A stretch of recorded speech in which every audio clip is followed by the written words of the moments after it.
You wake up. You check your phone before your eyes even adjust. You have a job to get to, an inbox to clear, a to-do list that never actually ends. But the real answer to how humans spent their days is far stranger than any of that. For almost the entire history of your species, there was no job, no alarm clock, no boss, no 9 to 5.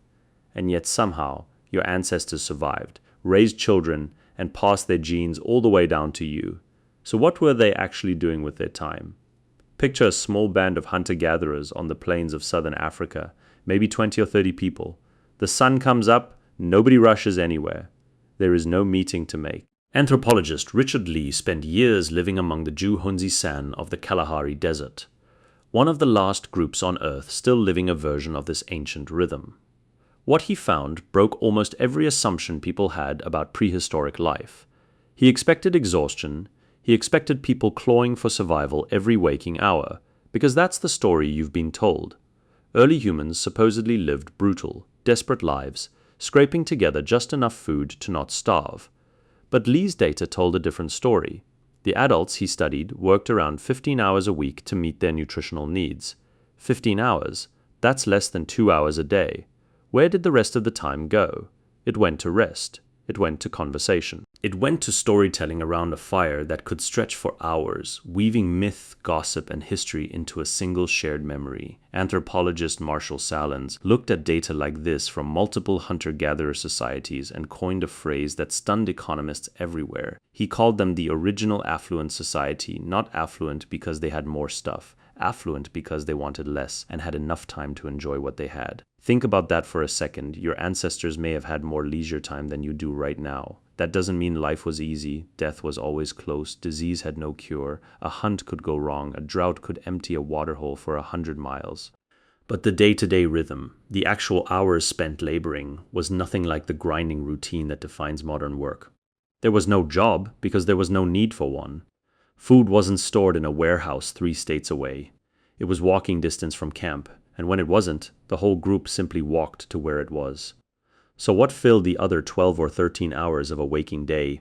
A huge amount of it was social: grooming, gossip, teaching children, settling disputes, trading stories that had been told 1,000 times before and would be told 1,000 times again. Anthropologist James Suzman, who has spent decades studying the Juhonsi and wrote extensively about the deep history of human labor, argues that this abundance of unstructured time might be one of the most important ingredients in human evolution.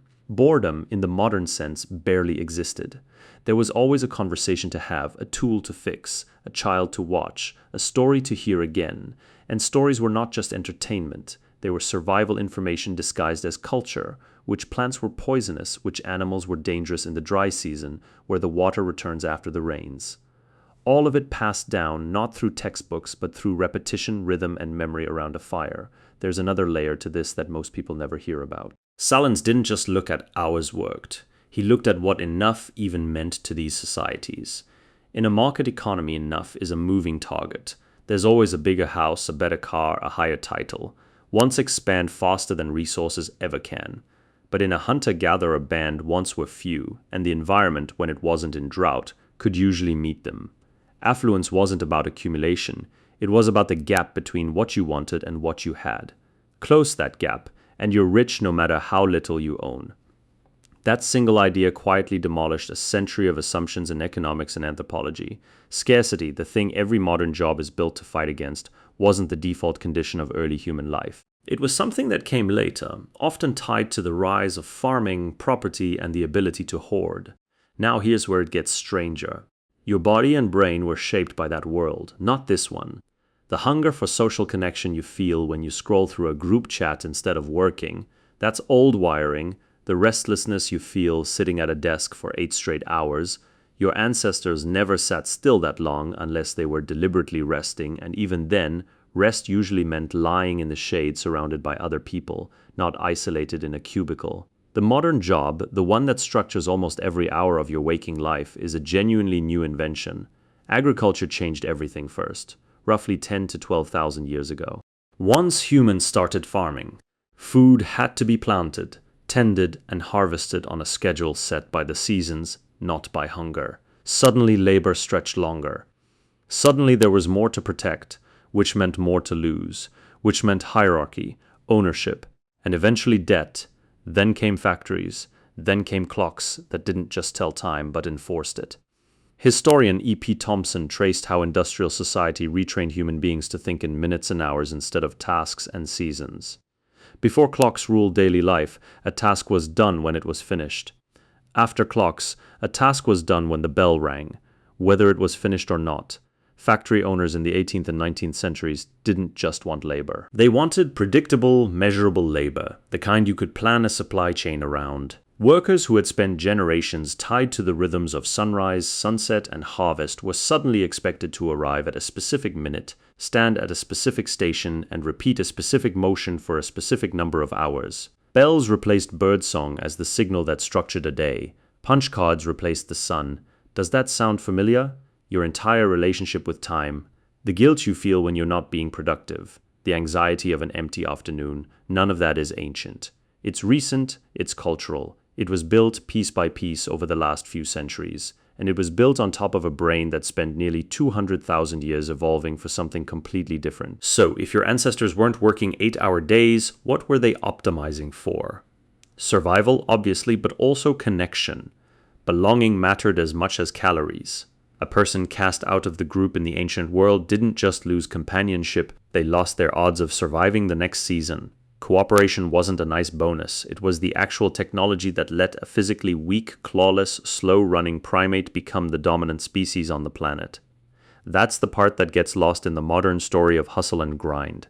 Ancient humans weren't lazy, and they weren't tireless machines either. They were deeply, constantly social.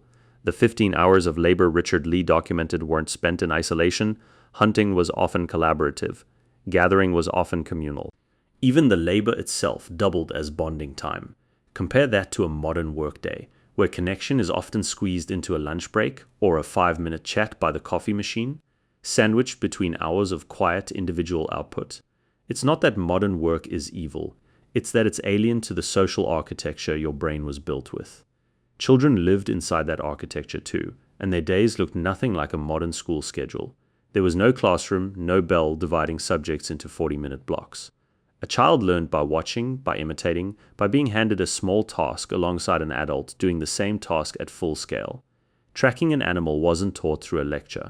It was taught by walking behind someone who already knew how, asking questions along the way, and slowly earning trust with harder tasks.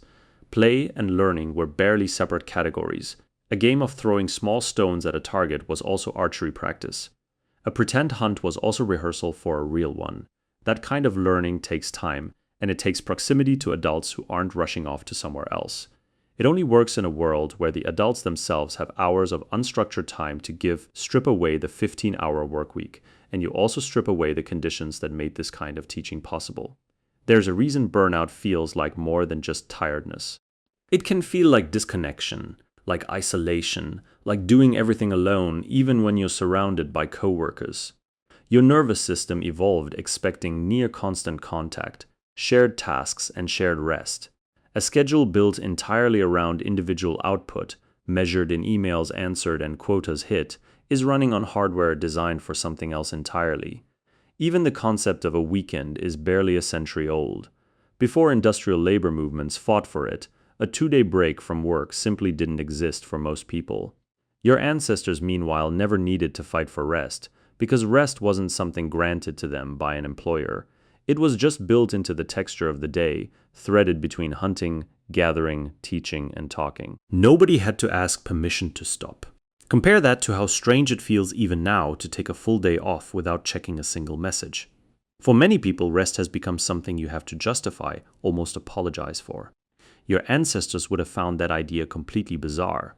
To them, unstructured time wasn't a reward for good behavior. It was simply what a day was made of, in between the parts spent finding food.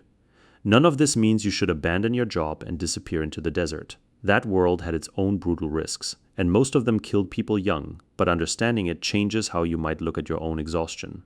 That heaviness at the end of a long week isn't a personal failure.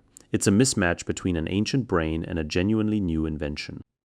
So the next time you feel the itch to check your phone mid-task, or the pull to chat instead of grind through another spreadsheet, Remember what that itch actually is. It's not weakness, it's not laziness, it's roughly 200,000 years of evolution quietly asking for the thing it was actually built for: connection, rhythm, and rest that isn't measured in minutes tonight.